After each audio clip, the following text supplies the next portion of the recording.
ধ্বনি ও বর্ণ একই জিনিস, ধ্বনি হচ্ছে উচ্চারণ এবং বর্ণ হচ্ছে তার লিখিত রূপ। তো আমাদের বর্ণ নিয়ে কয়েকটা গুরুত্বপূর্ণ প্রশ্ন আমরা একটু দেখে নিই, ঠিক আছে? প্রথম যে প্রশ্নটা আছে লক্ষ্য করো, ধ্বনির প্রতীককে বা সংকেতকে কি বলে, এরকম ভাবে আমাদের প্রশ্নটা আসতে পারে। অথবা ধ্বনির নির্দেশক চিহ্নকে কি বলে, এরকম করে আমাদের প্রশ্নটা আসতে পারে। অথবা ধ্বনির লিখিত রূপকে কি বলে, এইভাবে আসার সম্ভাবনাটাই সবচেয়ে বেশি। ধ্বনির লিখিত রূপকেই কি বলে? আমরা সবাই জানি ধ্বনির লিখিত রূপকেই বর্ণ বলে।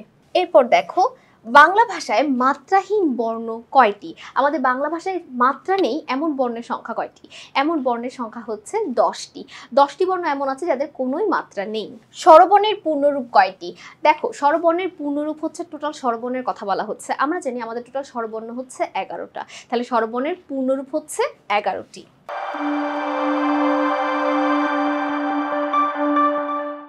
ধ্বনির প্রতীককে কি বলে? আমরা জানি ধ্বনির প্রতীককে বর্ণ বলে।